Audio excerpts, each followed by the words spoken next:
se acerca su venida, se oyen ya los pasos del rey que se aproxima. Tanta ley aún nos queda, denunciar a pueblo gente que Jesús está volviendo.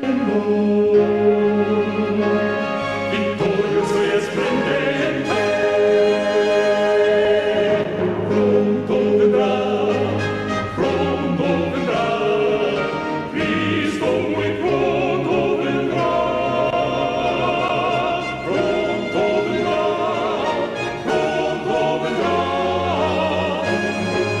pronto Jesús volverá.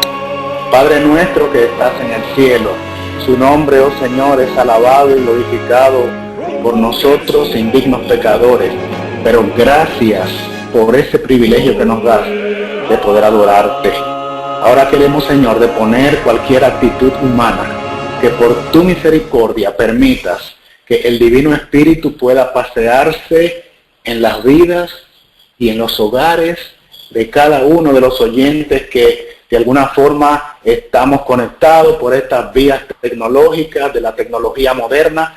Glorificamos tu nombre por ello. Y queremos, Señor, que tu Espíritu se mueva y produzca la obra en cada persona que humanamente nadie puede hacer.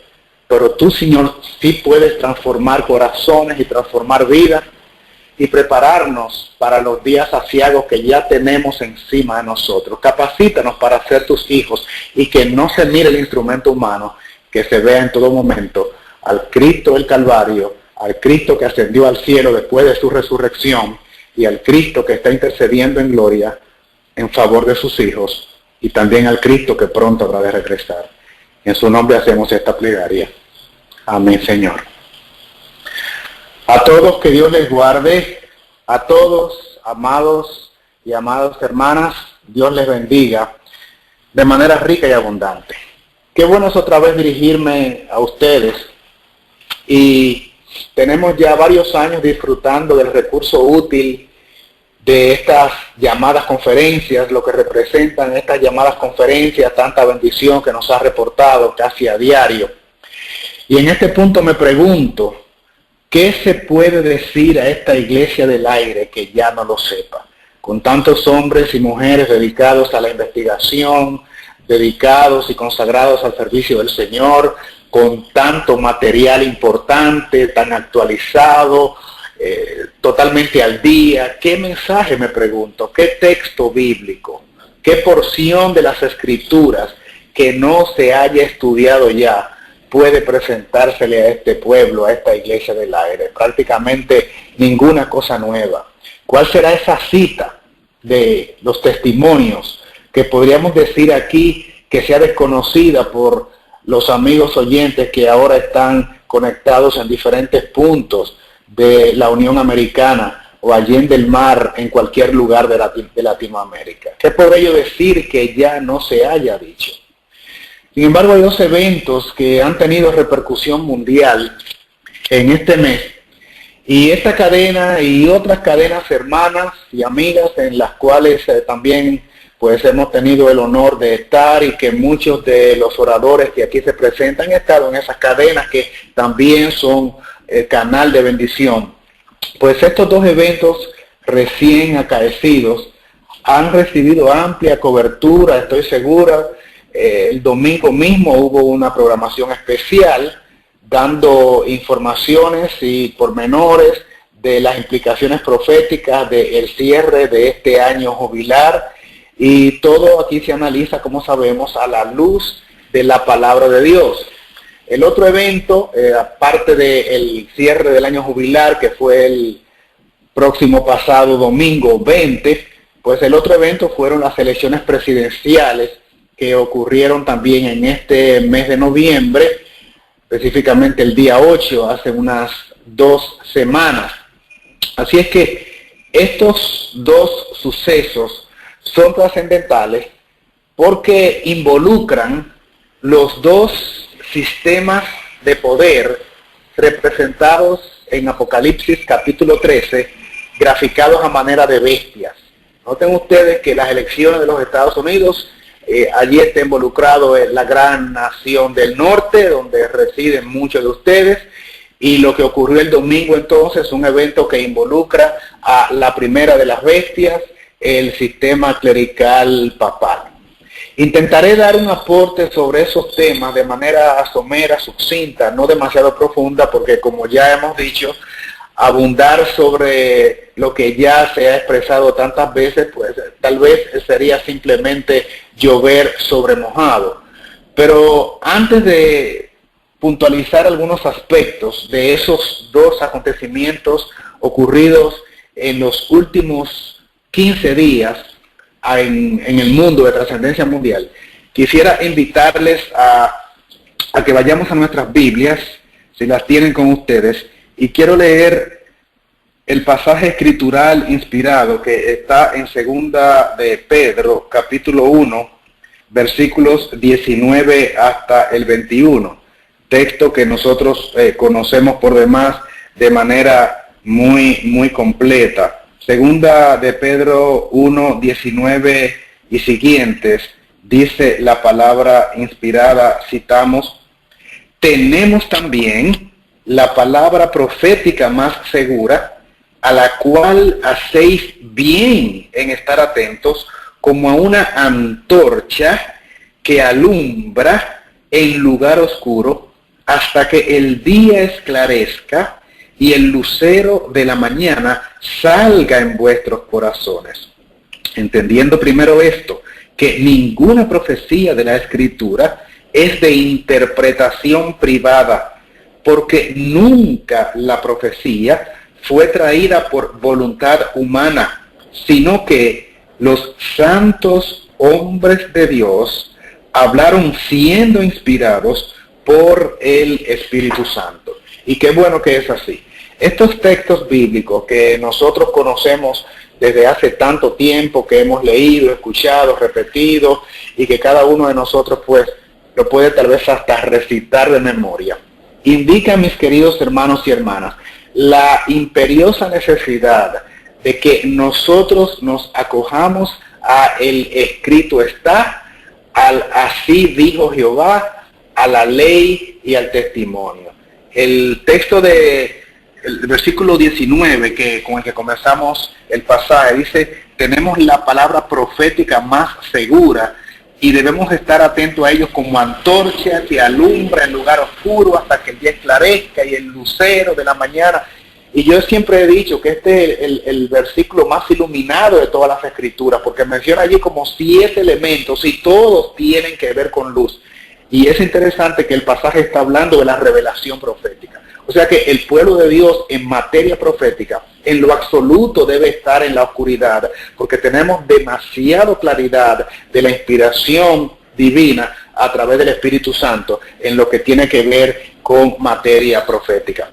Y hago un señalamiento en este punto, porque habidas cuenta de todos los acontecimientos, no solo estos dos eventos que se han dado en el mes de noviembre, como ya hemos señalado, sino un serial de sucesos que vienen ocurriendo en los últimos años, e inclusive con mucho más prominencia desde el año 2013, cuando asume el trono pontificio el cardenal Bergoglio, el llamado Francisco, y todos estos acontecimientos han provocado que los medios estén saturados de informaciones de todo tipo apocalípticos, cantidad de teorías conspirativas. Si usted abre las redes sociales y todo el mundo está opinando, mucha gente preguntando, la gente a la expectativa, aún en los medios seculares, en los noticieros se está hablando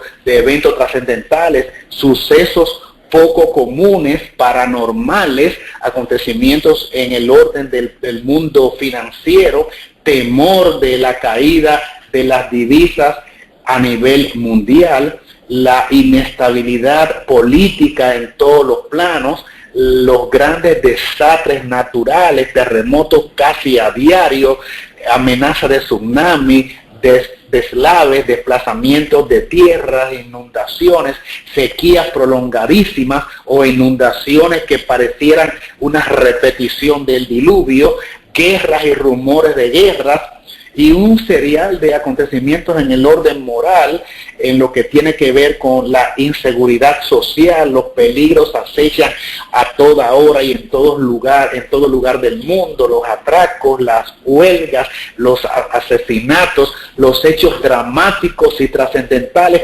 Pareciera que es un aluvión de acontecimientos sin parar que estamos teniendo a todo lo largo y ancho del planeta Tierra.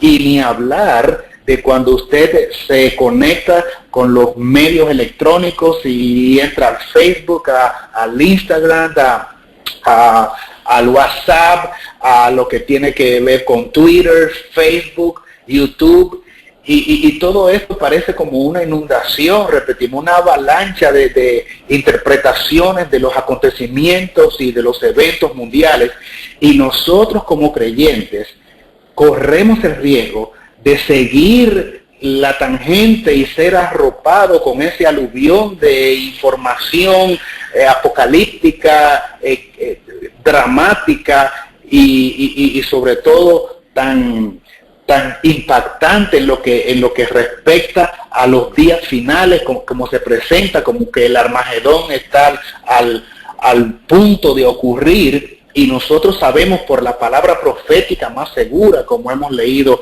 en el texto bíblico, que realmente algo grandioso está a punto de acontecer en el planeta Tierra. Pero mis queridos amigos, mis buenos hermanos y hermanas, no es Facebook, ni Twitter, ni Instagram, ni WhatsApp, ni el YouTube, ni las películas de Hollywood, o los mensajes subliminales de catástrofes o de situaciones o de eventos mundiales que la élite mundial nos transmite a veces de manera sutil y de forma subliminal a través de las películas, de los cartones animados. Se ha puesto bastante de moda en las redes que los Simpsons, estos muñequitos animados, estos cartones animados, pues presagiaron la victoria de Donald Trump y otros eventos mundiales como la caída de las Torres Gemelas, acontecimientos también que tienen que ver con guerra como la del Medio Oriente, y pareciera entonces que la atención de la gente, y es lo que quiere el enemigo, se centra y se cifra en las películas de Hollywood, en lo que aportan las redes sociales, en lo que sale por Instagram o por YouTube, en los documentales de la televisión, o tal vez en lo que dicen los mentalistas o los videntes antiguos como Nostradamus, o los astrólogos o adivinadores modernos. Y la intención de todo esto, y traigo esto a colación porque ustedes saben que estamos abarrotados con todo este serial de información que nos viene a través de todos los medios electrónicos. Y hoy en día el mundo es una aldea porque nadie está desconectado. Usted puede estar en las islas del mar, allá en el final del Pacífico o del Océano Índico, y puede estar tan actualizado como al punto de poder estarme escuchando en este momento, y yo estoy ubicado en una isla del Caribe. O sea, el mundo es una aldea que ya prácticamente no hay barreras en lo que tiene que ver con la comunicación. Y la gente ha perdido de vista que todavía la palabra profética más segura es la única autoridad en materia de fe y de doctrina espiritual proveniente de Dios. La profecía no puede ser interpretado a través de la palabra de un teólogo, de un pastor, de un predicador. No tienen ellos la última palabra en materia profética. Tampoco los científicos, ni los políticos, ni los economistas, ni los magnates de la tierra, dueños de las grandes fortunas del planeta, son los que nos pueden explicar a nosotros lo que real y efectivamente está aconteciendo en el mundo. No son los que tienen la sartén por el mango del destino final de nuestra raza adánica, como se creen algunos de la élite mundial, los que pueden dar interpretación a lo que realmente está ocurriendo. Dios es soberano, Jehová es el dueño de la tierra. La palabra dice, de Jehová es la tierra y su plenitud, el mundo y los que en él habitan. Estoy leyendo de Salmos 24:1. Y dice también la Escritura, él muda los tiempos y las edades, quita reyes y pone reyes, da la sabiduría a los sabios y la ciencia a los entendidos. Daniel 2:21. Quiere decir, mis queridos amigos y hermanos, que estoy haciendo un llamado de alerta y levanto mi voz con la intención genuina de que nosotros seamos salvaguardados del peligro que existe de estar buscando interpretación profética en YouTube o en los mensajes que suben a través de WhatsApp o en todo lo que hemos mencionado que se presenta a través de los medios electrónicos. Nosotros no tenemos que ir a los periódicos, ni ir a los documentales, ni a la televisión, ni a ninguno de estos medios, para que estos eventos que miramos, ir entonces a la Biblia y tratar de conectarlo con un pasaje bíblico, a ver de qué manera hacen una ecuación, un engranaje o un sincretismo, y entonces podemos hacer la hermenéutica o la interpretación de aquello que está ocurriendo allá afuera. No es esa la manera de entender la Biblia. Nosotros tenemos la palabra profética más segura. Tenemos además, como adventistas, los que somos adventistas, el privilegio de gozar con los testimonios, la revelación profética de la profeta moderna para el remanente de los últimos días en la persona de Elena White, que vivió desde 1827 hasta 1915, ya habiendo comenzado el siglo XX. Y basado en lo que es la revelación escritural inspirada, canónica, las escrituras, los 66 libros, y la revelación no canónica a través de la mensajera del Señor, nosotros tenemos todo el cuadro, toda la información necesaria para establecer el andamiaje, el esqueleto necesario para entender las escrituras, pero un esqueleto que tiene además nervios, que tiene también piel, que tiene también órganos, y ver todo el desarrollo del panorama mundial como lo presentan las escrituras, sin necesidad de desviarnos o de cometer yerros o equivocaciones. Así es que mis palabras en este entorno van dirigidas a que tengamos mucho cuidado, porque con frecuencia estamos mirando que estamos dependiendo de lo que diga la gente en WhatsApp y de lo que salga allí por YouTube para tomar como bueno y válido.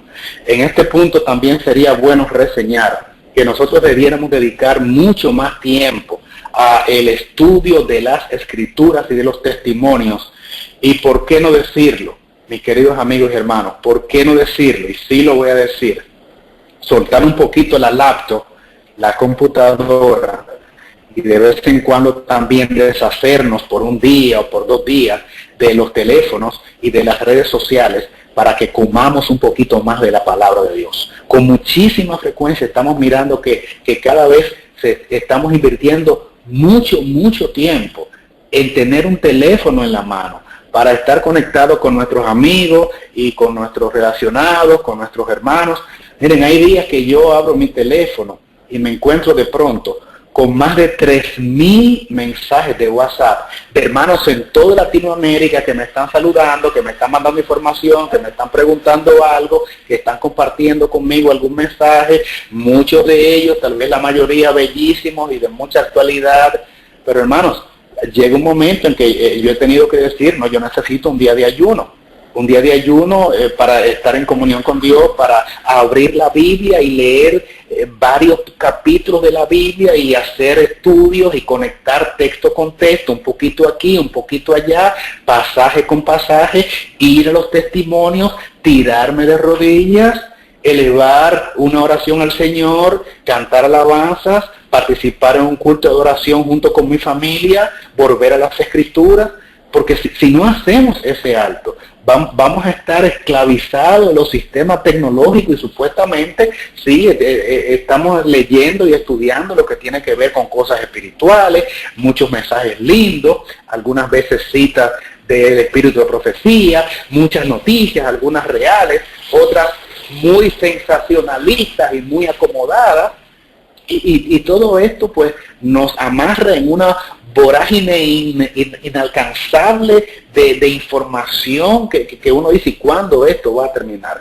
Así es que mi consejo va en esa dirección, de que sepamos hacer un alto y de pronto pues también hacer un ayuno. A veces no solamente hay que ayunar de alimentos, sino también decir, voy a hacer en esta semana o en estos 2 o 3 días un ayuno de distanciarme de lo que son las redes para poder ir directamente a la palabra. Mire, ninguna porción bíblica o del espíritu de profecía que usted lea en la internet o en su teléfono inteligente puede sustituir la bendición directa que implica estar usted conectado directamente con la palabra, mirando allí y subrayando y volviendo la página y chequeando otra vez y mirando qué dice la inspiración tal vez en relación con ese pasaje, deteniéndose y haciendo una oración. Puede tal vez ser un estudio solo que esté haciendo, tal vez con su esposa o con su familia, pero eso es insustituible. Es ese lugar de adoración, de devoción que usted aparte y dedique en su casa, es único y exclusivo y no puede nunca pues ser sustituido en beneficio del uso de los medios electrónicos. Así es que es algo que en lo que yo creo que tenemos que trabajar, porque de alguna forma u otra todos hemos estado con la tentación de convertirnos en esclavos de estos medios que nos están arropando, y el enemigo sabe que desconectarnos de la oración y del estudio de la palabra, que nos da la fuerza para empoderarnos con la gracia del Señor para transmitir el mensaje de salvación a los que no lo conocen, pues si descuidamos eso, entonces no vamos a hacer la obra a la cual Dios nos ha llamado. Así es que tengamos esto muy en cuenta. Mis queridos hermanos y amigos, miren, Dios ya sabía en su omnisciencia, que todo lo sabe, como dice allí, que Él pone reyes, quita reyes, da la sabiduría a los sabios. El Señor sabía ya el resultado que tendrían las elecciones recién pasadas de los Estados Unidos. Y lo permitió. Él sabía quién iba a salir ganancioso en esas elecciones. Sabía el Señor también que el 13 de marzo del 2013 asumiría como pontífice de la Iglesia Católica un cardenal jesuita. El Señor sabía quién era y lo permitió. Dios no aprueba todos los movimientos que hacen los hombres, pero se lo permite por alguna razón. Ahora, ya que mencionamos lo que tiene que ver con las elecciones, ¿qué lectura le damos nosotros a la victoria electoral del presbiteriano señor Donald Trump? ¿Cómo interpretamos esto? Debido a que de alguna forma tiene una connotación profética bastante directa, porque este evento, junto con lo sucedido hace apenas 2 días, cuando se cierra el año jubilar, directamente conectado a la profecía. Es que se trata de los 2 poderes que habla Apocalipsis 13 y no podemos ser ajenos y desconectarnos y de alguna forma ser indiferentes a los movimientos de estos 2 sistemas de poder que la Biblia presenta actuando en conjunto en la última etapa crucial de la historia humana, y que está también relacionado con el papel que habrá de jugar el remanente en relación con esos 2 poderes, porque el dragón perseguirá al remanente, a la simiente, el resto de la simiente de la mujer, pero el remanente somos nosotros, o creemos ser el remanente. Y quienes van a perseguir al remanente son precisamente estos 2 poderes graficados o identificados con el simbolismo de bestias. O sea, que ningún movimiento de estos 2 sistemas puede estar ocurriendo y nosotros ser indiferentes, no nos importa lo que ocurra con la Casa Blanca ni con el Vaticano, el Señor sabrá. No. Estos 2 sistemas de poder están directamente conectados en la profecía y de alguna forma aparecen en el cuadro, en la estructura de lo que es el drama final de la historia humana, en el cual nosotros también pues jugamos un papel prominente allí. Nuestro Señor, por lo tanto, ha querido que nosotros sigamos, y así lo ha revelado en su palabra, sigamos el rollo de la profecía que rápidamente se desenvuelve para que sepamos cómo conducirnos como hijos de Dios en esta etapa crucial. Así que fue bien sorpresivo. Yo creo que para la mayoría de nosotros la victoria del señor Trump entendían mucho que tal vez parecía que la señora Clinton era la candidata, de hecho, de el Vaticano, porque había un acercamiento de parte de los Clinton con el señor Francisco. En un momento, pues, el obispo de Roma dijo que no debía favorecerse a ninguna persona que estuviese hablando de crear muros y no puentes, que él entendía que debían crearse puentes en la sociedad y no murallas, a lo que el señor Trump le respondió que él estaba precisamente viviendo en una ciudad amurallada, porque este señor le tenía respuesta a todo, lo cual es verdad, y parece irónico, dice Trump, que él esté hablando de que yo no debo construir muros cuando realmente el Vaticano está rodeado de muros, lo cual es una gran verdad que le dio Trump en su respuesta. Lo que ocurre aquí entonces es que ha de alguna forma sacado de contexto lo que parecía ser la lógica del cumplimiento profético con la señora Clinton, como que la ley dominical, hablando en términos adventistas, iba a caer mucho más fácil con la señora Clinton que con Trump. ¿Es eso así realmente? Miren, hermanos, investigando diferentes fuentes en inglés, en español y en periódicos, y entrando un poquito, hurgando en lo que tiene que ver con este intríngulis de lo que fueron las elecciones en los Estados Unidos, encontré datos muy interesantes. Por ejemplo, el señor Trump en su equipo de campaña tenía o tuvo a 34 prominentes católicos trabajando para él.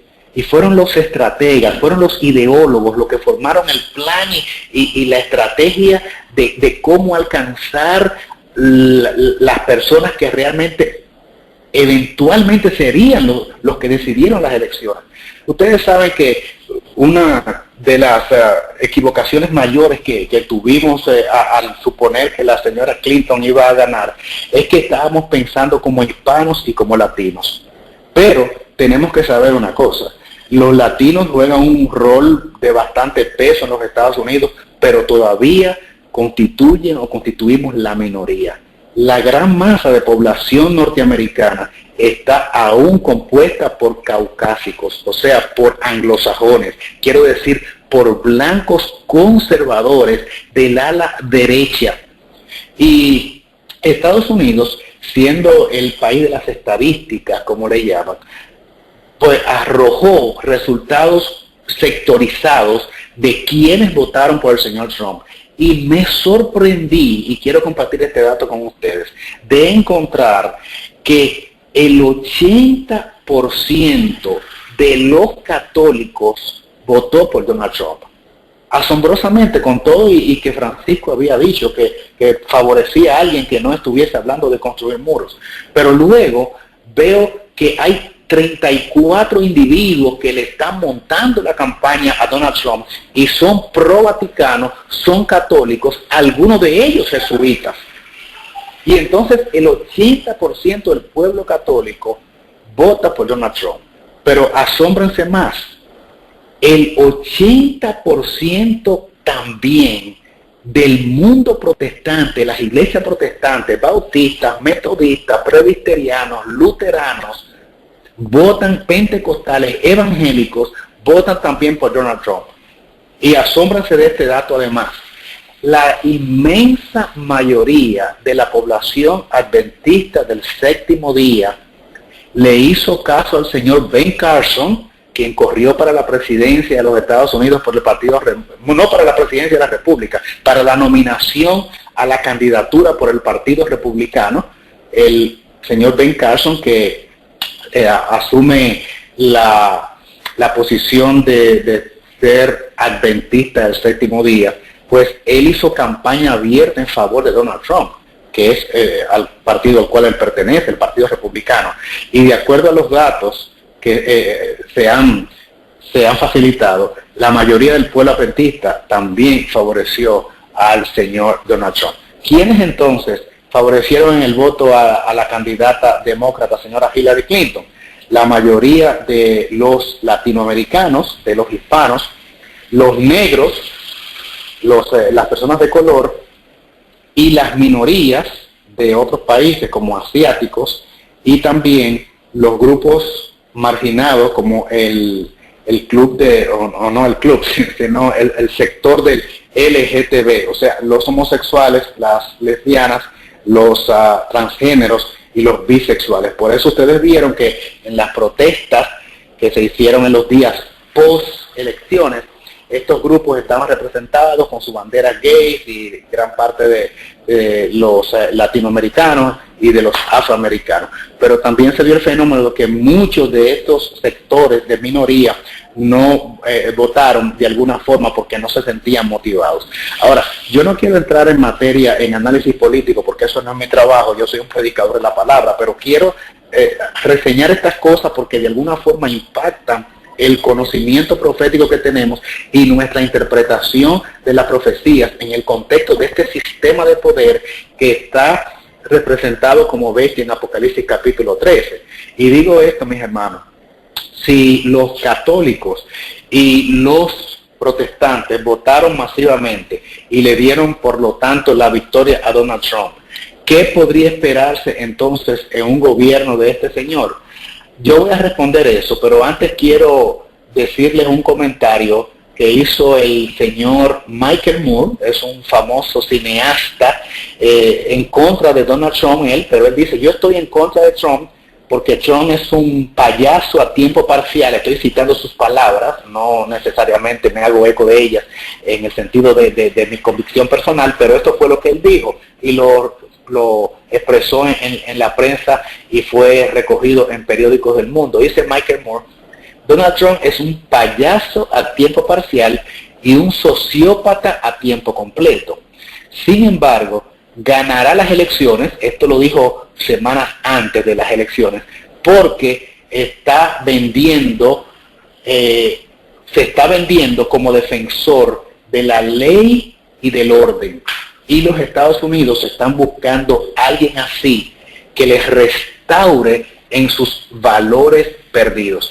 Y a mí me llamó la atención cuando leí eso en la prensa, que decía que Trump estaba pues defendiendo lo que es la ley y el orden, porque hay un pasaje de el conflicto de los siglos que menciona precisamente estas palabras o estos términos. Yo se lo voy a leer a continuación del conflicto de los siglos y ahora les voy a dar la cita. Dice, los que honren al sábado de la Biblia serán denunciados como enemigos de la ley y del orden. Fue uno de los eslogans de campaña de Donald Trump. Vamos a defender la ley y el orden. Y entonces ahora la cita dice, los que honren el sábado van a ser considerados como enemigos de la ley y del orden. Noten ustedes que los guardadores del sábado serán considerados contrarios al eslogan de campaña o uno de los eslogans de campaña de Donald Trump. El otro era, haremos otra vez América grande, pero otro era, estaremos defendiendo the law and the order. Como quebrantadores, también serán acusados, sigue la cita, como quebrantadores de las restricciones morales de la sociedad y por lo tanto causantes de anarquía y de la corrupción que atraen sobre la tierra los altos juicios de Dios. Noten ustedes que el señor Trump, con todo y que no es precisamente un dechado de moralidad, pero los políticos tienen esta doble cara, tienen generalmente esta doble función de camuflarse y de vender sueños, lo que llaman en política demagogia, y se presentan de una manera muy contraria a lo que es realmente su verdadera personalidad y su manera de ser. Así es que él se está presentando como un moralista de ala a la derecha que está defendiendo los valores de la familia. Está hablando Donald Trump de que favorece las familias tradicionales y convencionales, las relaciones de un hombre y de una mujer, y hasta ha dicho que él siempre ha sido cristiano porque de chico asistía con frecuencia a la escuela dominical. Y por lo tanto, él es un hombre que entiende lo que son los valores de Norteamérica, que espera restaurar para volver a hacer de los Estados Unidos una nación grande. Está hablando de valores está hablando de principios que deben ser restaurados y está hablando también de la familia, aspectos todos estos que van muy acorde con la póliza que esgrime el catolicismo y el Vaticano. Por ejemplo, miren lo que dice Donald Trump inmediatamente después de ganar las elecciones. Voy a cuidar a los evangélicos. Quiero devolverle el poder a la iglesia. La iglesia tiene que tener más poder. Donald Trump lo dijo el 12 de noviembre de 2016 al periodista David Brother. El poder debe volver a la iglesia. Esto es bastante sintomático. Cuando usted lee el conflicto de los siglos, notará que cuando las iglesias en el pasado protestantes tuvieron el poder, lo utilizaron para perseguir a todos aquellos que no pensaban como ellos. Lo que hizo la Iglesia Católica, la primera bestia en la primera hegemonía o dominio papal de 1260 años. Entonces ahora Trump está diciendo, voy a devolverle el poder a la iglesia. Cada vez que la iglesia ha tenido el poder civil, el poder temporal, lo ha utilizado para perseguir a los disidentes, o sea, a los que no piensan como ellos. Y es justamente lo que la profecía dice que volverá a ocurrir. Por eso a el sistema perseguidor en esta última etapa de la historia humana se le llama imagen de la bestia, porque su comportamiento será prácticamente una clonación, una imitación al carbón de lo que fue la primera bestia en la Edad Media, solo que esta vez no será el catolicismo persiguiendo a los protestantes, sino que harán fusión o sincretismo. Estos dos poderes antagónicos en la Edad Media ahora son presentados después de la curación de la herida como haciendo equipo, haciendo team, aliándose, uniéndose, no solamente el catolicismo y el protestantismo, sino los poderes de la tierra, todos en contra del remanente de la mujer, aquellos que se mantengan fieles a los principios establecidos en la palabra de los 10 mandamientos y observando el sábado de la Biblia, el cuarto mandamiento de la ley de Dios. Así es que esto es lo que se cierne en el panorama profético y estamos mirando ahora de manera interesante cómo este hombre dice que va a salvaguardar los valores católicos. Otra cita que se le atribuye al señor Trump es cuando dice, mi administración trabajará lado a lado a los católicos para restablecer los valores cristianos y volver a ser América otra vez grande nuevamente. Esto lo vi personalmente cuando lo estuvo diciendo, está en las redes esa declaración de él, usted puede encontrarlo, mensaje de Trump a los católicos, donde él dice, trabajaré lado a lado con los católicos. Es interesante también que días después de su triunfo, Donald Trump se encuentra con una serie de líderes evangélicos de los Estados Unidos y todos oran por él con sus manos, las manos de los ministros, sobre el hombro y sobre la cabeza de Donald Trump, encomendándolo a Dios, pidiendo por él y también confirmándole su respaldo. Y Donald Trump entonces dice, yo he ganado las elecciones por el mundo protestante, que son la mayoría en los Estados Unidos junto con los católicos, o sea, el mundo religioso, debo decir, ratificar, por el mundo religioso, y yo voy a devolverles ese favor. Por eso hay que volver a darles el poder y la fuerza que ustedes una vez tenían. Cuando habla de darles la fuerza o devolverles la fuerza, está diciendo que la barrera que existe donde el cristianismo, los católicos y los protestantes no pueden intervenir en materia de política, él quiere derribar esa barrera. Mis queridos amigos y hermanos, lo único que está deteniendo la ley dominical es que hay una separación entre iglesia y Estado. Tan pronto ese muro, tan pronto ese obstáculo, tan pronto esa barrera sea quitada, inmediatamente se va a fusionar lo que es la religiosidad con el poder político. Ustedes saben que se le da mucha importancia en los Estados Unidos al asunto religioso.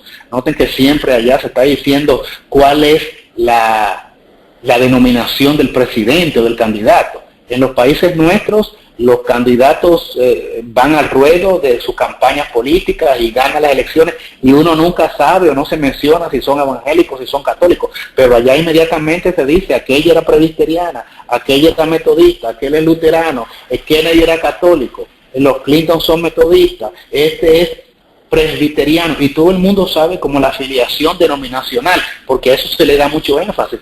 Estados Unidos surge como una nación protestante, por lo tanto, siempre en sus principios estuvo establecido la separación de poderes y se le da mucha importancia a la afiliación del candidato, eventualmente del presidente. Así es que todo esto tiene mucho que ver con la orientación que va a tomar la administración o el gobierno del señor Trump, porque él dice que en su gabinete va a trabajar directamente con ese equipo de católicos para devolverles el poder y para defender los principios católicos. Y yo les pregunto a ustedes, ¿cuáles son los principios católicos? Porque Trump dice, yo soy un pro vida, o sea, estoy en contra del asunto del aborto, del acto del aborto, estoy a favor de la familia, y es prácticamente la mentalidad de los católicos. En esos puntos están de acuerdo. Nosotros, por supuesto, sabemos lo que son los principios respecto a la vida, pero nosotros entendemos también que debe haber una separación tajante, radical y definida, como lo estableció el Señor como principio, entre lo que es el poder temporal, el poder de los dignatarios, de los mandatarios, de los monarcas, de los reyes, de los presidentes, y por otro lado, lo que tiene que ver con el mundo de lo espiritual y la reserva y el derecho que le asiste a cada individuo de tener su relación con Dios como se lo dicte su propia conciencia. Por eso el Señor dijo, dad a César lo que es de César y a Dios lo que es de Dios. Así es que lo que tiene que ver con el señor Trump, nosotros miramos por lo tanto que contrario a lo que se percibía, con él al mando, pues es muchísimo más fácil la implementación de leyes que den al traste con el estado de libertad religiosa, o por lo menos de tolerancia que existe en los Estados Unidos actualmente, y por consecuencia el mundo entero, porque una vez que se derribe esa barrera en los Estados Unidos, la profecía dice que si bien es cierto, las leyes opresoras comenzarán en los Estados Unidos, pronto el resto del planeta seguirá su ejemplo. No sé si también ustedes tenían información de que ahora los tres poderes del Estado prácticamente están controlados por un mismo partido, por lo menos lo que tiene que ver con el poder legislativo. Ya de por sí el Senado y la Cámara de Representantes, o sea, el Congreso, los que hacen las leyes, ya estaba dominado por el Partido Republicano, pero había cierto equilibrio o balance porque el poder ejecutivo, o sea, el presidente, estaba encarnado por una persona del partido opuesto. El señor Barack Obama es del Partido Demócrata, mientras que los congresistas, en su mayoría, en ambas cámaras, eran republicanos. Había cierto equilibrio o balance que no permitía, pues, la imposición de posiciones sustentadas por un partido determinado. Así las cosas, cuando Barack Obama quiso introducir lo que tiene que ver con la reforma migratoria, el Senado y la Cámara de Representantes pues le pararon el proyecto Obama porque ellos entendían que no debía favorecer esa postura, y no cruzó nunca. Eso nunca llegó a convertirse en ley, con toda la intención de los demócratas y del presidente de la República, quien fue el abanderado de esa postura.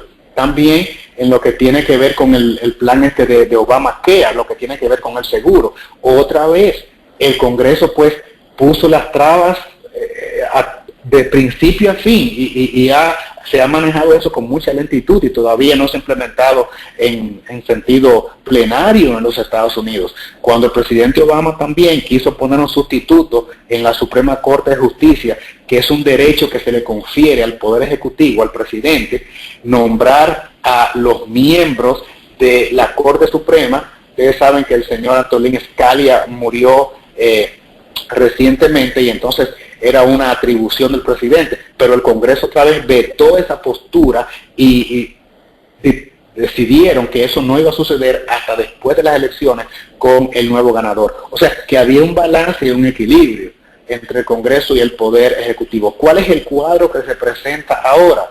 Ahora resulta que las cámaras siguen en poder de los republicanos en mayoría, tanto la Cámara de Representantes como el Senado, pero ahora el Poder Ejecutivo está encarnado también por un republicano.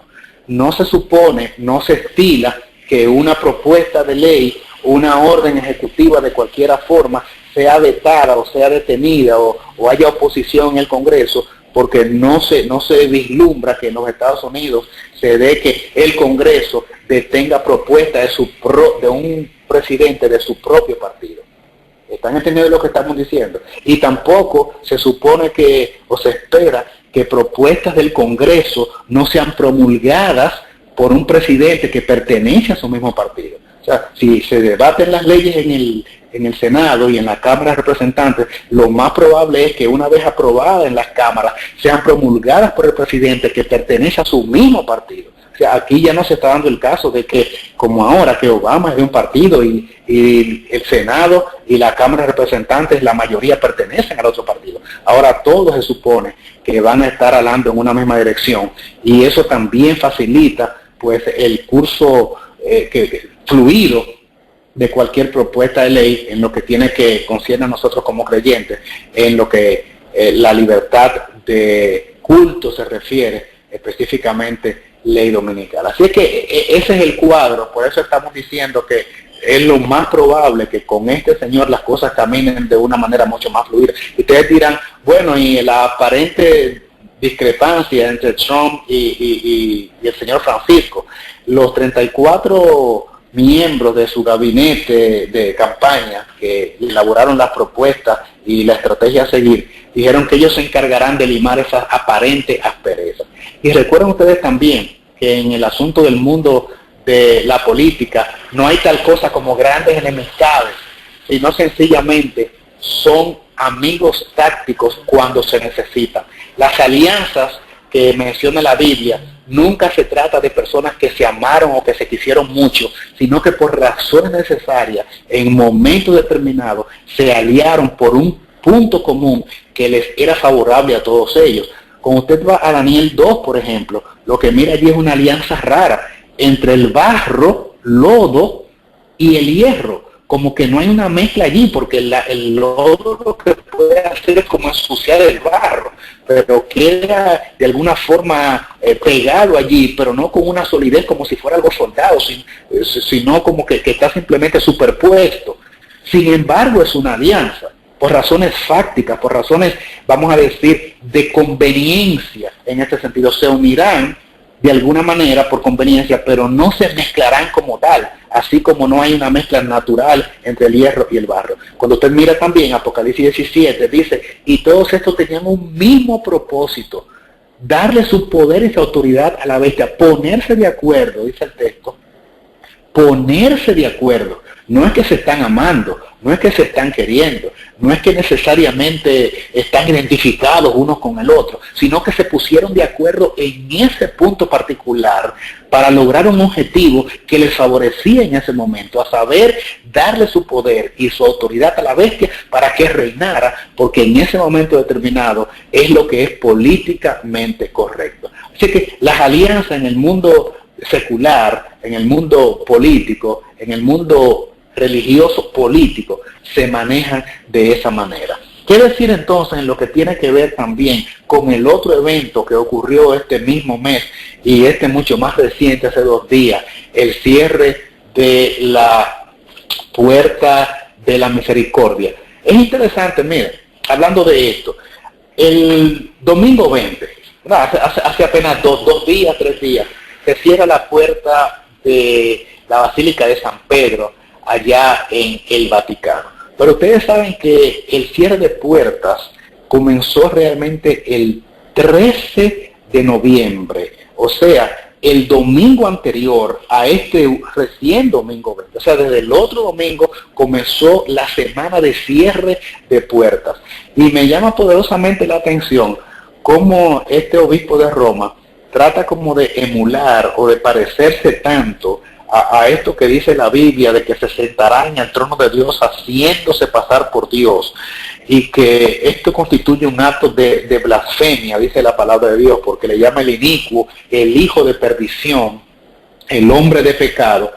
Y ustedes recuerdan qué ocurrió en el diluvio, cuando las cataratas de los cielos fueron abiertas y comenzó el diluvio universal. Pero la Biblia dice que primero Dios cerró la puerta. Y cuando realmente vino el diluvio, vino 7 días después, al 7º día, dice la Biblia. Así es que de alguna forma hay aquí como una relación, un paralelismo interesante. Cuando una semana antes Él comienza a cerrar puertas en el mundo y le da la orden a los cardenales, a los obispos, en diferentes templos importantes del mundo, donde se había abierto hace un año, allá el 8 de diciembre del año pasado, las puertas. Entonces las cierran una semana antes, pero Él se reserva una semana después, como ocurrió en el lapso transcurrido entre el cierre de la puerta del arca y el momento en que comenzó a caer la lluvia, propiamente el diluvio propiamente dicho, una semana después. Entonces allí hay también un símil, un paralelismo, una manera como de hacer una copia mal hecha de cómo Dios trabaja en lo que tiene que ver con el cierre de la gracia, como dando ese plazo. El año jubilar, nosotros tenemos que saber algo, tenía una connotación ecuménica. No era simplemente el hecho de dar una oportunidad al mundo, a las iglesias, para que entraran por allá y de alguna forma se identificaran con la fe católica. Tenía una connotación, o tiene un significado muy especial en lo que tiene que ver con desactivar las fuerzas de oposición y anular por completo el protestantismo en lo que tiene que ver con la religión cristiana, pero al mismo tiempo acercar a las otras religiones mundiales, como son el islamismo, como el budismo, el hinduismo y el judaísmo, que junto con el cristianismo conforman las 5 grandes religiones del mundo. Y es interesante, haciendo un sucinto resumen de lo que ocurrió durante este año, que él comienza su acercamiento allá en febrero. Por ejemplo, vamos a mencionar algunos hechos. En febrero de este año, cuando se reúne con el patriarca ortodoxo ruso Kirill. ¿Recuerdan ustedes? El patriarca ruso, nunca en la historia un prelado, un obispo de Roma, así llamado papa, se había reunido con un patriarca ruso de la iglesia ortodoxa rusa. Los ortodoxos rusos son católicos separados, distanciados del poder de la jerarquía católica. Es lo que ocurre también, por ejemplo, con los episcopales, ¿verdad? La iglesia anglicana, prácticamente en sus rituales, en su liturgia, en su manera de pensar y de concebir la doctrina bíblica, son católicos, pero en lugar de tener al Papa de Roma como su cabeza visible en la tierra, ellos tienen allá en Inglaterra a su supremo, al cual le llaman obispo de Canterbury. Entonces, lo propio ocurre con la iglesia ortodoxa rusa, cuyo líder principal es este señor Kirill, el patriarca Kirill, y hay un encuentro donde afinan lo que son las posiciones que deben seguir a andar juntos de ahora en adelante, liman las asperezas y prácticamente se derriba esa barrera. Pero es simplemente un ejemplo, porque este accionar, esta manera de comportarse del obispo de Roma, del Papa de Roma, buscando acercamientos ecuménicos con los líderes mundiales, continuó a través de todo el año jubilar. En abril ya lo hizo también con el patriarca Bartolomé, lo hizo con el arzobispo Jerónimo de Atenas, con los líderes de la iglesia ortodoxa griega. Luego en septiembre se efectuó una reunión interreligiosa enorme en Italia, con una llamada a la oración por la paz mundial. Otras visitas incluyeron pues acuerdos en Georgia y Azerbaiyán en Europa, y ni decir, para mencionar ya lo más reciente, lo que ocurrió en octubre, cuando viaja a Suecia y junto a líderes luteranos. Llama la atención, señores, atención, luteranos, los herederos de Lutero, y firman nada menos que una declaración conjunta de unidad en víspera de los 500 años el inicio de la Reforma Protestante. O sea, para el 31 de octubre del próximo año 2017 se estarán cumpliendo 500 años de cuando Lutero allá firmó o elaboró estos 95 postulados y los clavó allí diciendo y denunciando los errores del Papa en contra de lo que eran las creencias bíblicas y denunciando las atrocidades papales y especificando que esas posiciones del clero eran contrarias a la Biblia. Fue valiente y las puso allá nada menos que en la iglesia.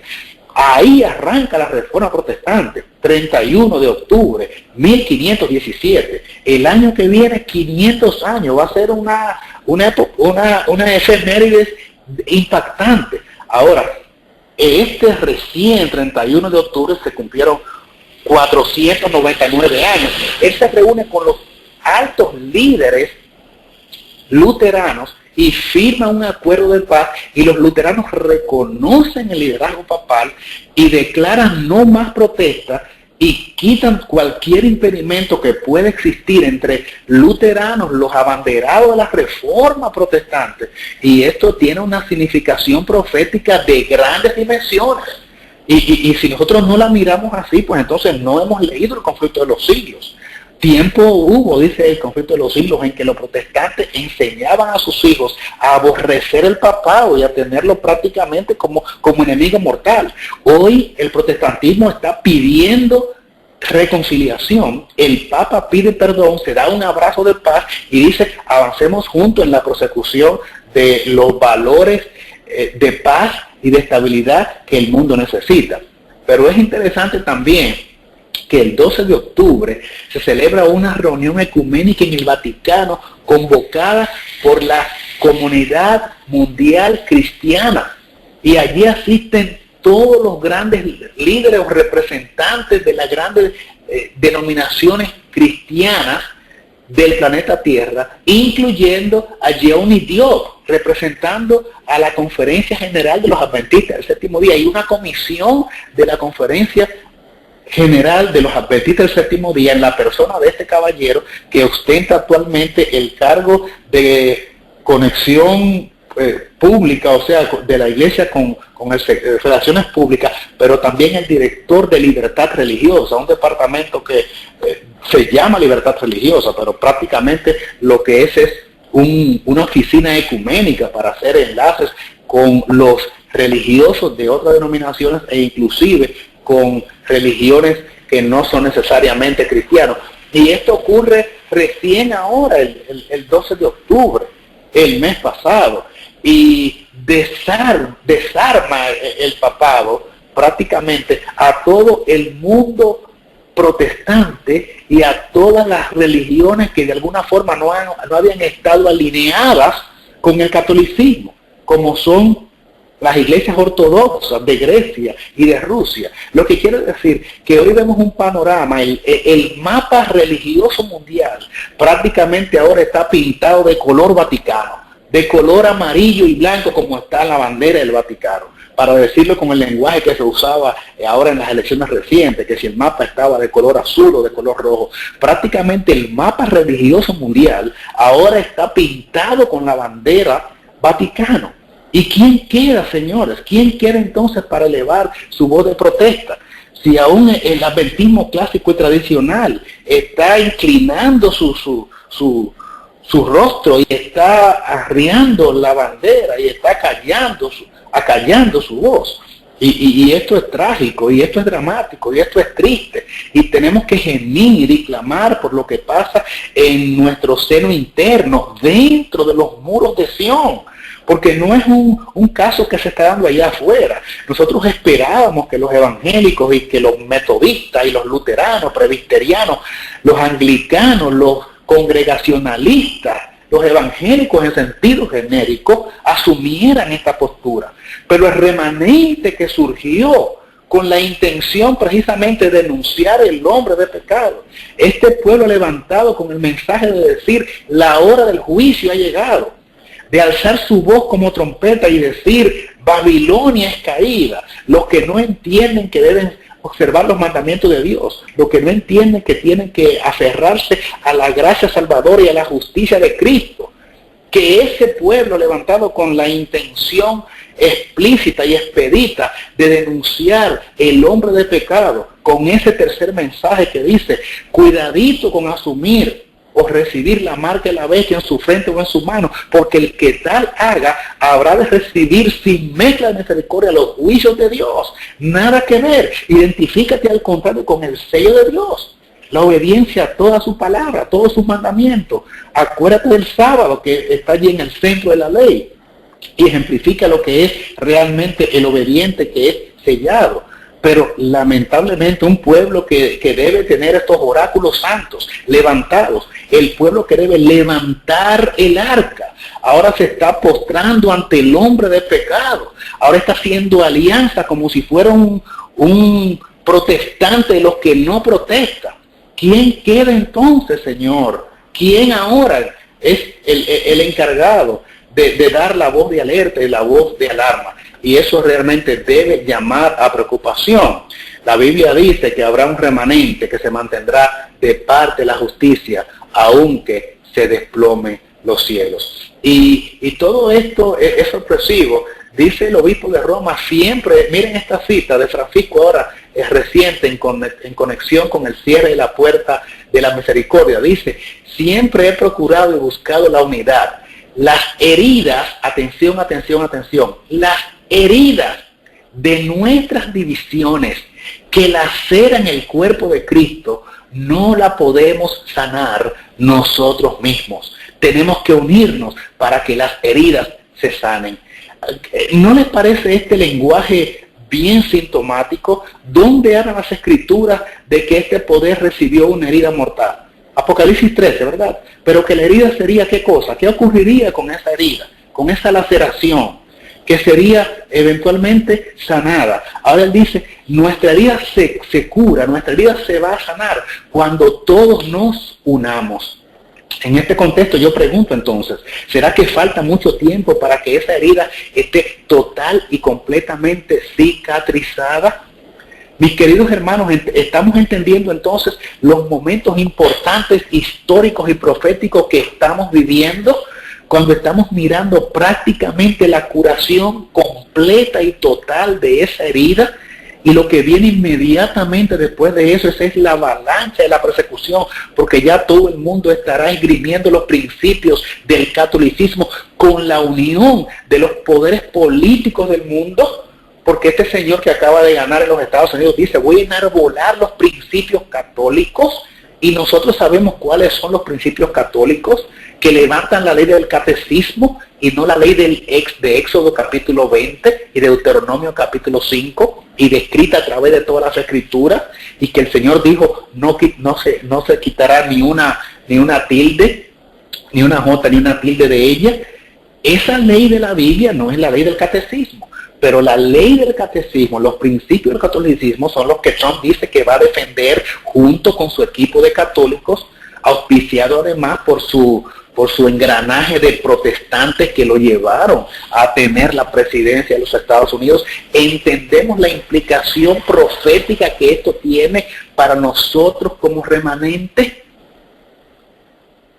Yo quiero en este punto decirles a ustedes que si nosotros con los eventos que están ocurriendo, de alguna forma no se produce una reacción seria, no emocional, mis hermanos, porque nosotros no podemos ser motivados por la pasión, por la emoción de un suceso, de un evento, por lo que posteen allí en WhatsApp, lo miremos en YouTube o por un documental, como decíamos al principio. Nosotros tenemos que, como dice la palabra de Dios, tener una mente racional en lo que tiene que ver con nuestro culto, con nuestra adoración, con nuestra conexión con el Señor. Tenemos que, de alguna forma, entender que los adoradores que Dios busca, los busca que le adoren en espíritu y en verdad. Aquí no se trata de que nosotros tengamos que conocer más cosas ni más señales de hecho. Pienso que nosotros como pueblo de Dios no necesitamos, escuche bien, nosotros no necesitamos más eventos. para hacernos despertar de nuestro letargo y de nuestro adormecimiento espiritual. No son más eventos que necesitamos, no son más cumplimientos que necesitamos. No es ir cada día a los periódicos o mirar en WhatsApp, ¿y hoy qué ocurrió? ¿Dónde tembló la tierra? No necesitamos eso más. Es más, voy a ir más al punto. Nosotros ni siquiera necesitamos más, mis queridos hermanos y hermanas, más sermones y que se nos sermone más y más amonestaciones. No debiéramos necesitarlas más. Ya llueven las evidencias con lo que ha ocurrido y tenemos la palabra profética más segura. Tenemos la ley y los testimonios. Yo no tengo que esperar que ocurran más cosas para que esas cosas, esos eventos allá afuera, ni siquiera la apostasía interna en la iglesia, sean lo que catapulte, lo que motive, lo que me anime, lo que produzca finalmente un despertar en mi vida espiritual, un levantarme del letargo, del sueño tan profundo en el cual estamos sumidos. Tenemos que concientizarnos de que ha llegado la hora y la hora es ya. De que nosotros tenemos que asumir el compromiso genuino y real de conectarnos con Jesús. Entender realmente que lo que la profecía está tratando de decirnos en estos tiempos y que Dios ha permitido que conozcamos, mis queridos hermanos, es que nuestras vidas espirituales tienen que ser renovadas, no por la ocurrencia de eventos en sí mismos, porque los tales no tienen poder para transformarnos. Si no seamos justos, y yo les voy a poner este punto de comparación. Miren, con lo que ha ocurrido ahora el domingo, con el cierre de la bula del año de la misericordia, la bula de la misericordia, con lo que ocurrió con las elecciones y con todos los eventos asociados en este año que les he mencionado, el ecumenismo, apostasía interna en el pueblo de Dios, cantidad de sucesos ya descritos y que nosotros conocemos y que estamos hartos de repetir y que no vamos a volver a puntualizar en ellos. Realmente, ¿en qué ha cambiado en nuestras vidas espirituales esos eventos? ¿En qué cosas han hecho cambiar nuestras vidas? ¿No será que con todo y el acontecer de situaciones proféticas y eventos en el mundo físico, natural, social, financiero, religioso, todavía nosotros seguimos igual desde el punto de vista espiritual? Seamos honestos al contestar esa pregunta. Y es que los eventos en sí mismos no tienen poder para transformarnos. Podríamos ser testigos todavía de innumerables sucesos con repercusión profética y nosotros asombrarnos ante ellos, conmovernos y sin embargo estos eventos no producir ningún cambio significativo en nuestras vidas. Hay gente que dice, oh, pero ¿viste lo que pasó? Sin embargo, el carácter sigue igual. Seguimos siendo criticones, seguimos siendo chismosos, seguimos siendo tacaños para la obra de Dios, seguimos siendo impuros. Seguimos de alguna forma teniendo un mal carácter, un mal genio. Es que los eventos en sí no tienen el poder para producir aquello que nosotros más necesitamos, la necesidad más urgente del pueblo de Dios, a saber, un reavivamiento y una reforma bajo la administración del Espíritu Santo. Así es que lo que necesitamos no son más mensajes, ni más sermones, ni más señales, ni más eventos. Con urgencia necesitamos el poder capacitador del Espíritu Santo que nos habilite a vivir en obediencia para ser semejantes a Jesús en carácter y tener la experiencia de vidas victoriosas que nos preparen para el sellamiento y para recibir la unción del Espíritu Santo a manera diaria y eventualmente entonces estar capacitados para recibir el refrigerio de la lluvia tardía. Yo quiero leerles un párrafo aquí de Joya de los Testimonios en relación con qué es realmente lo que nosotros necesitamos como pueblo. Y confirmo o ratifico lo que les he dicho, que no son señales, no son sucesos, no son noticias y no son ni siquiera sermones. La Biblia dice claramente qué es lo que necesita el pueblo remanente en los últimos días cuando leemos el mensaje a la Odisea. Y dice, yo conozco tus obras, Apocalipsis capítulo 3, que ni eres frío ni caliente, ojalá fueses frío o caliente. Pero eres tibio, y por cuanto eres tibio y no frío ni caliente, te vomitaré de mi boca. Porque tú dices, que soy rico, me he enriquecido, de ninguna cosa tengo necesidad, y no sabes, ignorancia, que tú eres un desventurado, miserable, pobre, ciego y desnudo. Por tanto, yo te aconsejo, dice el testigo fiel y verdadero, que de mí adquieras 3 cosas, 3 remedios, 3 cosas que te van a solucionar tu problema espiritual. Que compres, número 1, oro afinado en fuego, para que seas rico. Número 2, vestiduras blancas, para vestirte porque estás desnudo y no se descubra la vergüenza de tu desnudez. Y número 3, unge tus ojos con colirio para que veas. La sierva de Dios en Juan de los Testimonios, tomo 1, da una explicación sucinta, breve, que me gustaría compartir con ustedes. El oro probado en el fuego que se recomienda aquí es la fe y el amor. Este enriquece el corazón porque se lo ha refinado hasta su máxima pureza. La vestidura blanca es la pureza de carácter, la justicia de Cristo impartida al pecador. Es a la verdad una vestidura de tejido celestial que puede comprarse únicamente de Cristo para una vida de obediencia voluntaria. Hermanos, necesitamos ser obedientes. Nosotros no necesitamos más señales. No necesitamos mañana enterarnos de que hubo un tsunami en Japón, o de que hubo un terremoto en África, o de que en algún estado de los Estados Unidos ocurrió una matanza, para yo ponerme a tono con la voluntad de Dios. Lo que tengo es que ser obediente y adquirir estos remedios. Esto es lo que me cura. No saber lo que ocurrió con Donald Trump. Eso sencillamente es una información noticiosa que de alguna forma me tiene actualizado con el quehacer diario. Pero déjenme decirles que muchísima gente ahí afuera está más actualizada que tú y yo. Y conocen esas noticias al dedillo. Y la pueden comentar. Y pueden hacer análisis de lo que ocurrió y por qué este candidato ganó y por qué aquella no ganó. Pueden hacer análisis más profundo que nosotros. De manera que eso no sirve para transformar mi vida. El saber que se cerró la puerta y todo lo que ello implica. El saber inclusive que Francisco ahora ha dicho que la culminación del jubileo realmente se completa, este discurso que ahora Dios reciente, se completa en la Eucaristía los domingos en la iglesia. ¿Sabían que acaba de decir eso? Se completa allí en la Eucaristía los domingos en la iglesia, en el día del Señor. Esto acaba de decir este señor ahora, al cierre de la puerta de la Basílica de San Pedro. Pero ni siquiera ese conocimiento me sirve para transformar mi vida.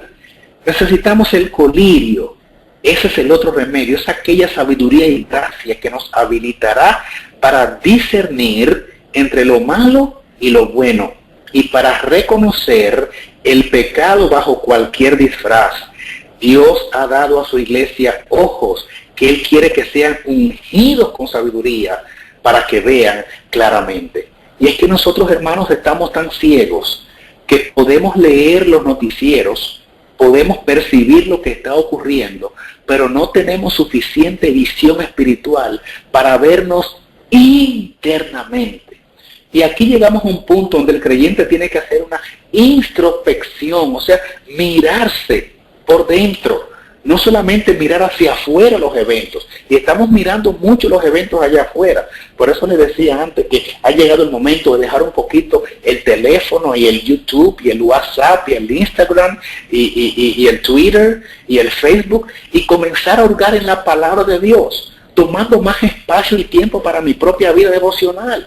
Trabajar en mi propia salvación con temor y temblor bajo la administración del Espíritu Santo, pidiendo y clamando intensamente por estos remedios que van a corregir mi situación, porque con todo el conocimiento que tengo me voy a perder. El mismo libro Juan de los Testimonios, en la página esta vez 65, dice: la iglesia de la Odisea será probada durante un tiempo para ver si quiere sacrificar sus ídolos y escuchar el consejo del testigo fiel y recibir estos 3 remedios. Si alguno no quiere ser purificado por la obediencia de la verdad y quiere vencer su egoísmo, escuchen, su egoísmo, su orgullo y sus malas pasiones, los ángeles de Dios reciben este encargo, se les da esta instrucción de lo alto a los ángeles para que actúen de la siguiente manera con aquellos que no hemos querido dejar, repito, el egoísmo, el orgullo y las malas pasiones. Se les da la instrucción del cielo. Se han unido a sus ídolos, dejadlos y prosiguen con su obra, dejando en manos de los malos ángeles a aquellos que no han subyugado sus rasgos pecaminosos. Y sigue la cita: los que resisten en cada punto, los que soportan cada prueba y los que vencen a cualquier precio que sea, han escuchado el consejo del testigo fiel, y atención, y recibirán la lluvia tardía y estarán preparados para la traslación. Hermanos, ustedes están escuchando la solemnidad de esta cita. Dice que la única forma de recibir la lluvia tardía para ser salvos es primero recibir o escuchar el consejo del testigo fiel a la Odisea. El problema es que nosotros no queremos escuchar la corrección, no queremos escuchar el mensaje del testigo fiel a la Odisea.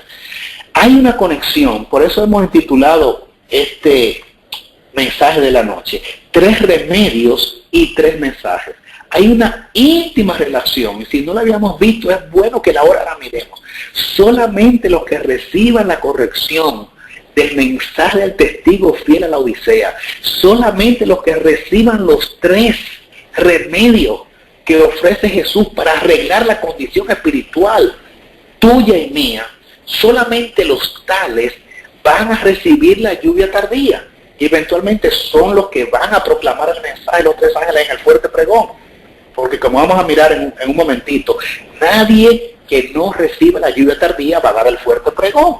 Eso está reservado exclusivamente para los sellados, los que de alguna forma están investidos con el Espíritu Santo. Entonces el Señor los capacita y los lanza en la proclama última que representa ese ángel que alumbra la tierra con su gloria. Voy a repetir aquí esta última línea: los que han escuchado el consejo del testigo fiel recibirán la lluvia tardía y estarán preparados para la traslación, o sea, para ser trasladados al cielo. Noten la conexión: 3 remedios que se reciben, capacidad de tener la lluvia tardía para dar los 3 mensajes.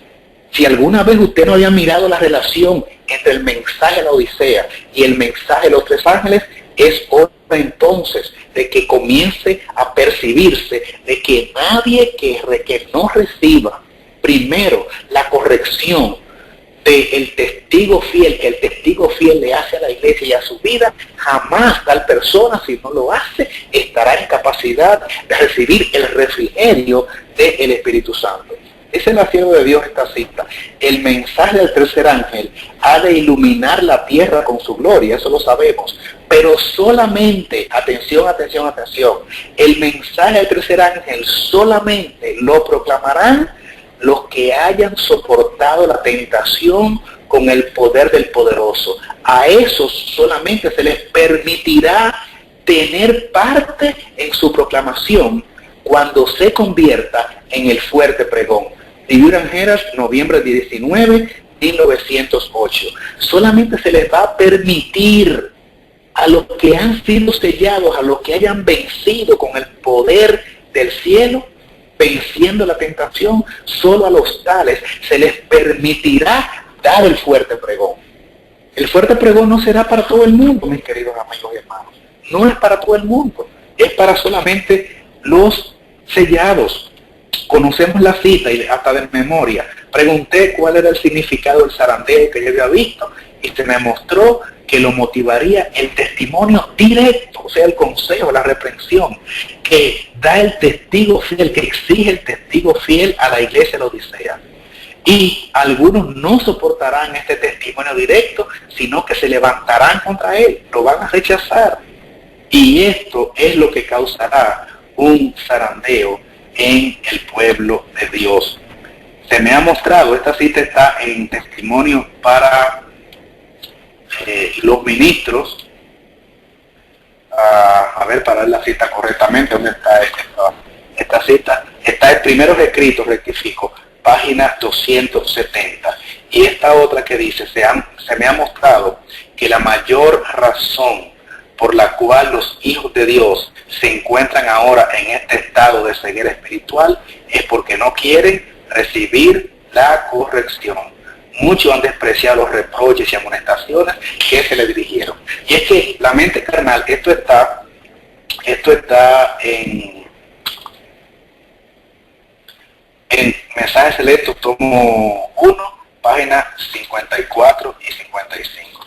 Hermanos queridos, y es que nosotros de manera natural rechazamos la corrección y que nos digan que estamos mal.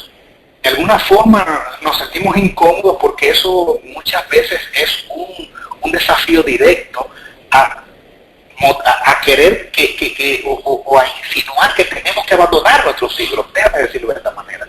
El reproche del testigo fiel es una apelación directa al abandono de las cosas que a mí me gustan.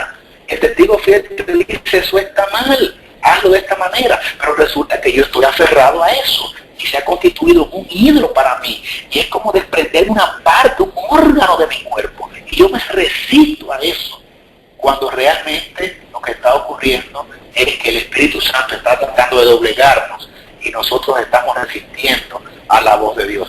Eventualmente Dios no nos va a obligar y nos va a dejar en nuestra propia condición. Nosotros sencillamente queremos seguir como estamos. Seamos honestos, muchos de nosotros, estas señales de los tiempos no nos han cambiado. ¿Qué ha ocurrido? Y repito la pregunta ya en esta etapa final. ¿Qué ha ocurrido después de estos eventos? Posiblemente hemos seguido igual, hermanos queridos. Seguimos muchos de nosotros comiendo igual, vistiéndonos igual, seguimos viviendo el mismo estilo de vida, seguimos en los mismos lugares, con los mismos hábitos. Ustedes saben que, voy a ser directo y sincero y claro, como creo que debe ser un creyente. Ustedes saben que la mayoría de los hermanos que nos identificamos con la terminología de que somos verdad presente, igual que los hermanos que tal vez no tienen todo este caudal de luz, no lo han querido aceptar, estamos esperando las mismas cosas para reaccionar espiritualmente. Y voy a ser más claro y más directo, si de alguna forma lo que dije no se entendió. Nosotros estamos esperando, igual que los otros hermanos adventistas nominales, el suceso de la ley dominical para hacer algunos ajustes en nuestras vidas, para tomar algunas decisiones, para hacer algunos movimientos en nuestras vidas, para movernos del lugar, para irnos de la ciudad, igualito que los demás adventistas. Estamos de igual manera esperando nosotros la ley dominical, porque no le estamos creyendo a Dios. Ustedes conocen esta cita que dice en armonía, déjame leérsela acá directamente, en armonía con la luz que me fue dada, insto a la gente a salir de los grandes centros poblados. La perversidad de nuestras ciudades aumenta y cada vez resulta más evidente que los que permanezcan innecesariamente en ellas correrán el peligro de perder sus almas. De la ciudad al campo, página 8. También esa misma cita está en Manuscritos 115 de 1907, unos poquitos añitos antes de que la hermana falleciera, fuera al descanso. Ella dijo que mucha gente está en la ciudad de manera innecesaria. Yo no sé, hermanito querido, hermanita querida, si tú estás de manera innecesaria, pudiendo tal vez irte y todavía estás buscando alguna razón o excusa. Con esta cita algunos tal vez podrían decir, no, los que están de manera innecesaria son los demás, yo sí, por alguna razón. Pero ¿saben qué? Dios, de alguna forma, está extendiéndonos su gracia y nos está haciendo un apelativo para que hagamos las cosas que tenemos que hacer. Y tú sabes tu propia condición espiritual. Muchas veces nosotros estamos esperando que otros hagan las cosas para entonces yo hacerlas. Si estás pensando de esa manera, te voy a pedir que vayas al consejo de la palabra, de los testimonios, y actúes de acuerdo a la sabiduría que Dios te da. Porque esto es muy serio, esta cita que acabamos de leer. Dice que permanecer en las ciudades de manera innecesaria es correr el riesgo de perder las almas. Hermanos queridos, también la cita que vimos anteriormente hablaba del egoísmo. Con cuánta frecuencia nosotros nos aferramos a las posesiones en esta etapa crucial, especialmente a la historia humana, donde debiéramos ser desprendidos para con la obra ministerial. Estamos recibiendo muchos ataques, todos nosotros, ustedes lo saben, los que estamos involucrados con la proclamación del mensaje. Estaba leyendo el hermano Helio que decía de un programa que fue suspendido por la alta dirigencia de la Asociación del Oeste, donde estaría montando un programa de predicación. Hay mucha oposición por todos lados. Sin embargo, aún en medio de esa oposición, están existiendo aún, gloria sea a Dios, hombres y mujeres valientes que están en el ruedo de la batalla. A los tales, hermanos, vamos con el poder de Dios a respaldarlos. Voy a decir esto: no deposites más tus diezmos y ofrendas en barriles huecos. Voy a repetirlo: no deposites más tus diezmos y ofrendas en barriles huecos, barriles que no ves ningún resultado, ningún producto, y que llegan a manos de personas que lo utilizan solamente para engrosar su propio orgullo, para satisfacer sus propias demandas de vida, y entonces se vuelcan con todo el poder del mundo en contra de los siervos de Dios, que están enarbolando este mensaje de la hora con valentía a riesgo de sus propias vidas, inclusive en algunos lugares con muchísimas carestías. Y voy a decir un testimonio personal. Yo estoy aquí en este país de muchas precariedades y limitaciones, de no haber sido por 3 o 4 hermanos, hermanas que han sostenido nuestro ministerio. No sé qué hubiese sido con nosotros y cómo Dios se las hubiese arreglado para sacarnos a camino con esta proclamación de costa a costa en todo el país, cada fin de semana en un lugar diferente, con transporte público porque no tenemos transporte propio, en la televisión nacional, en la televisión local, moviéndonos para aquí y para allá, a no ser por esas personas conscientes a quienes Dios les ha iluminado. Sin embargo, muchas veces nosotros estamos muy tranquilos, muy de manera ociosa, sencillamente que nos alimenten, que nos den mensajes, nos metemos a la cadena cada noche y de alguna forma estamos conectados. Digan qué pasa, digan todas las informaciones, qué está pasando en el mundo, pero no queremos asumir un compromiso, no nos queremos despojar de ese egoísmo.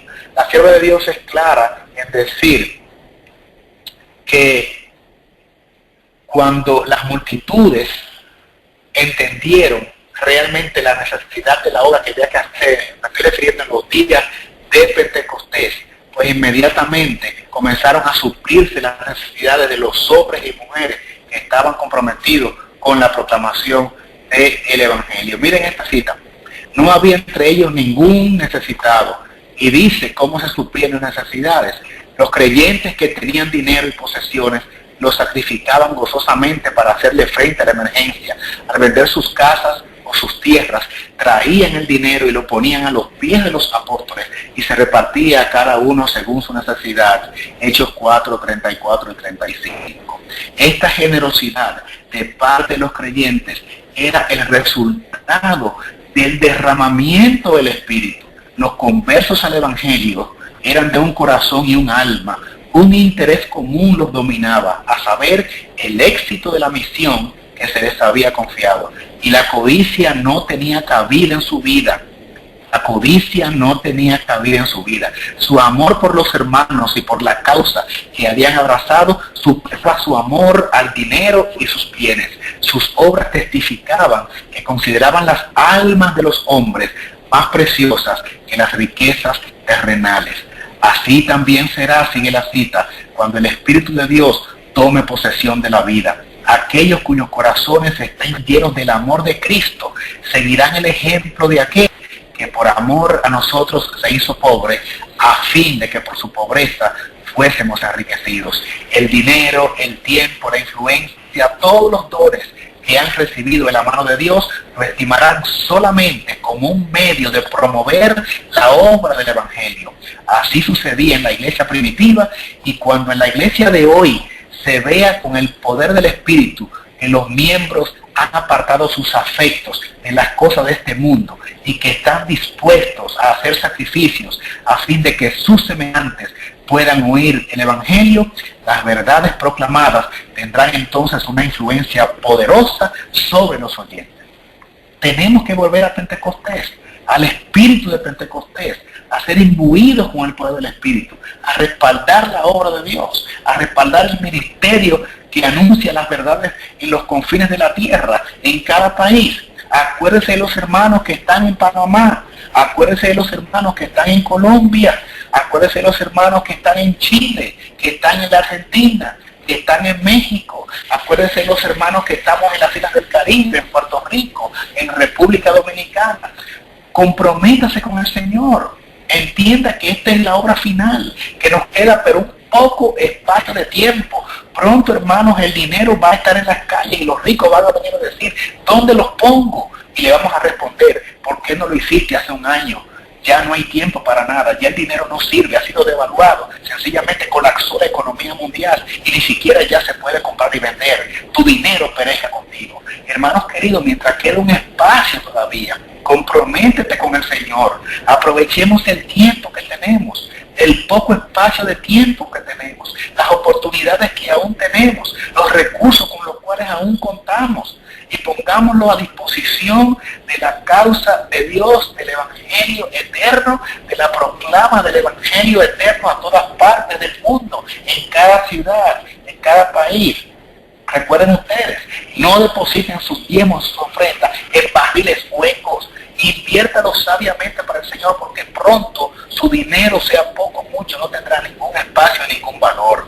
La noche está muy avanzada, dice Romanos 13, 12 al 14. El día casi ha llegado. Desechemos las obras y las tinieblas y vistámonos las armas de luz. Es el momento, el compromiso con el Señor. Andemos como de día, honestamente, no en comilonas y borracheras, no en lujuria y desenfrenos, no en contiendas, envidias, sino vestidos del Señor Jesucristo, y no fomentéis los malos deseos de la carne. Ha llegado el momento de la consagración total y completa, pero la consagración y la entrega total de mi vida, recibiendo los mensajes de que el testigo fiel y verdadero da a la iglesia.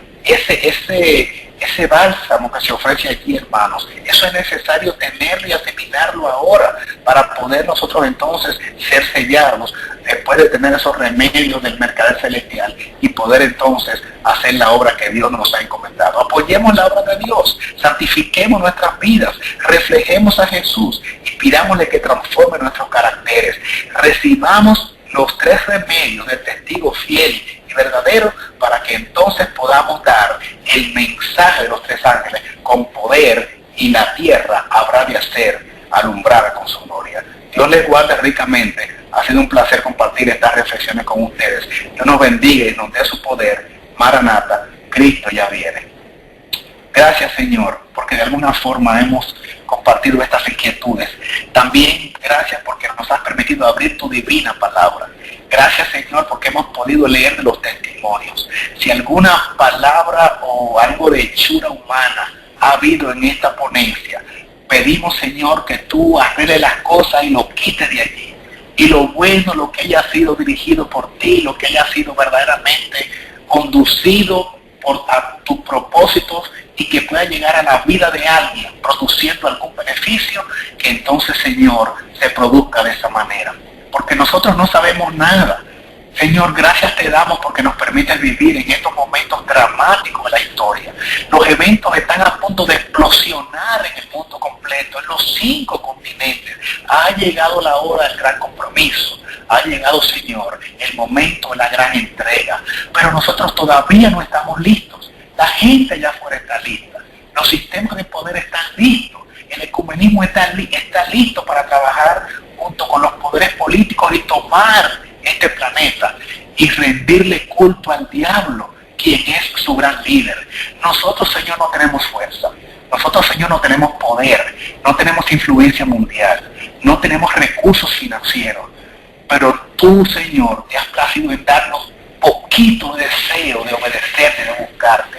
Queremos que eso pueda ser acrecentado, que esa intención de servirte pueda ser agigantada, que nosotros podamos ser tus hijos fieles, que testifiquemos, Señor, de tu gran verdad y levantemos en alto el nombre de tu palabra y de tu santa ley. Queremos ser dotados con el poder del Espíritu Santo para recibir el refrigerio diario del Espíritu Divino y también entonces finalmente los grandes aguaceros de la lluvia tardía. Cuando recibamos, Señor, esos remedios del testigo fiel y verdadero, entonces sí, entonces se nos quitará el egoísmo, el orgullo, las pasiones. Trabaja en nuestras vidas porque no podemos, Señor. Tú produces en nosotros el querer y el hacer por tu buena voluntad. Oh Padre, para que podamos entonces sí dar el triple mensaje angélico, completo, sin temor alguno, con el poder de lo alto, y las almas se convertirán a ti. Hoy entonces veremos al Rey venir en su hermosura.